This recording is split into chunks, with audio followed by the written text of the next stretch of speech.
So I guess what we're doing is we're going to have a conversation. What we want to talk about really is understanding initially what we mean by attention within the marketplace, and then the problems that occur that causes, and then talk a little bit about that sort of first step in competitive space. Yes. Yeah. I remember when we first started talking about this, one of the sort of the problems that we highlighted was that it's well known that a lot of marketing spend is wasted. Yeah. There's a famous quote, I think it's by Ian Ogilvy, which probably goes back to the 1950s, which said that they freely admit that 50% of the spend on marketing is totally wasted. Wasted, yeah. The problem is knowing which half.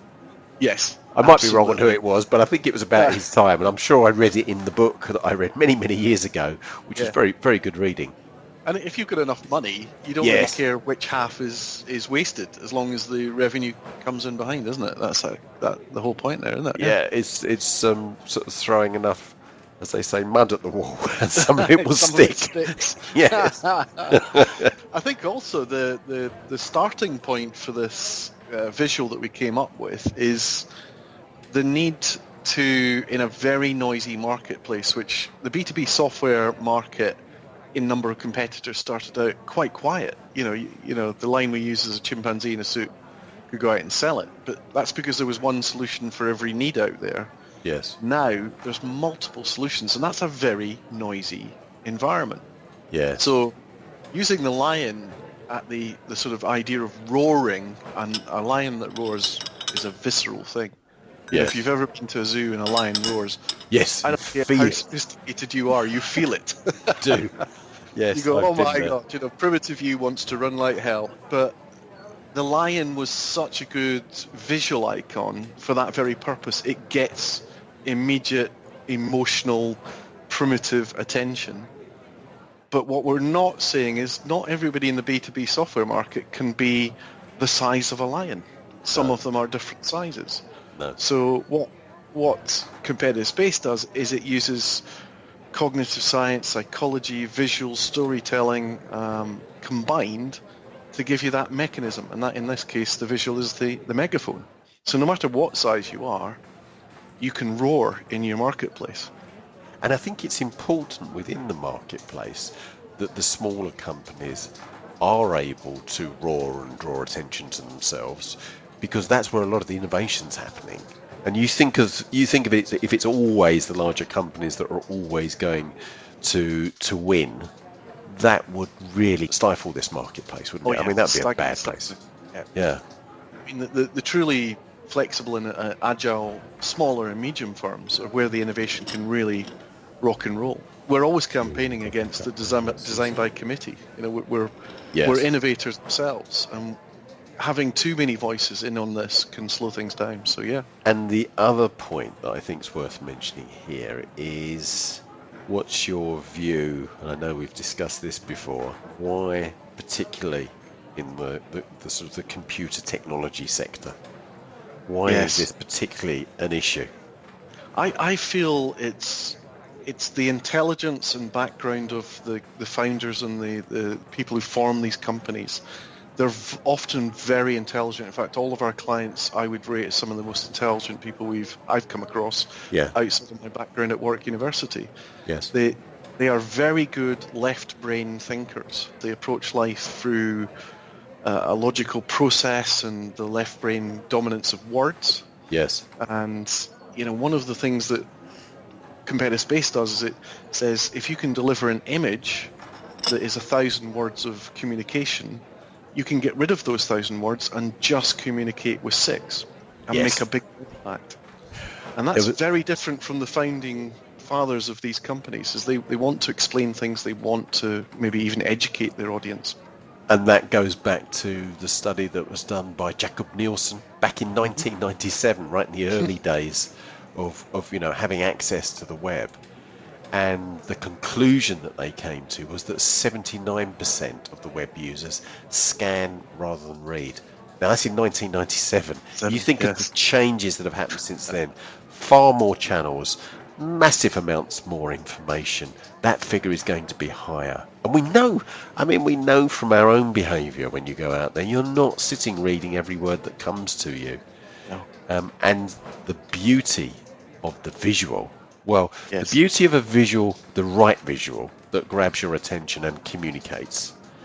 And this is similar to art. It's about, art conveying, communicating, conveying emotion. Not all images do. Going and getting a lot of sort of, word icons and putting those into your article. That's not going to work. That really doesn't work. No. But the beauty of it is that your brain, we are designed in our very survival to be able to process visual images. 13 milliseconds. Some 60,000 times faster than you can words. And those visuals trigger deep pathways in the mind. They unlock in milliseconds a whole bunch of emotions and memories, and using the correct images to bring out those positive emotions and trigger a memorable moment for the person reading for the first time, touching base with you. Something that locks in and is visually memorable. Just fantastic. But just getting that attention is also, it's multi-sensory. One of the other things that we've explored, Mark, is using all the senses. Yes. And the ability to not just do visuals, but harmonize that with other experiences. It's attention can be gained so many different ways, and you have to understand, a human being's sensory input and the way it looks into their cognitive structure. And there's sort of the encompassing concept, if you like, for this particular element is without attention, you have nothing. Absolutely. You could have the best solution in the world. If nobody knows it's there, you're never going to sell a single unit. And it's just as brutal as that, isn't it? It is, and it is quite brutal. And I know that a lot of software vendors, they take great pride in the quality of the solution that they provide, and the amount of money that they spend on developing that software. Yes. Listening to their prospects, when they're doing it right, they're listening, they're very close. Yes. But if you can't gain attention, it doesn't matter. Yeah, and you're operating in a noisy environment where everybody is overshadowing you. You're crowded into a very dense single space, and trying to get yourself heard is incredibly expensive because a lot of the SEO tactical stuff that goes on now, it's all been priced very high. IBM own big data. Yes. These guys can cut checks of enormous size. So competing in that space, very, very difficult. Really, almost impossible. And we talk about competitive space as an overall methodology, and there's a framework. Attention is just one part of that. It is. Yes. It's perhaps the most fundamental, because without it, nothing else connects. Without gain the attention first, and other things become possible. Yes. Well, Get that attention. Hopefully that's sort of explained about attention. We might do some more of these sort of short clip audios, and then look at some of these other elements.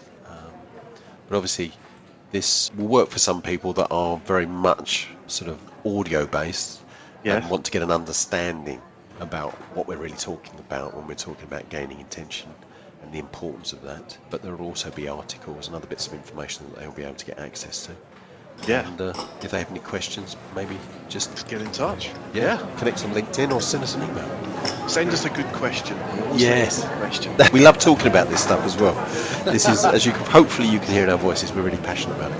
Oh yes. Yeah. Brilliant.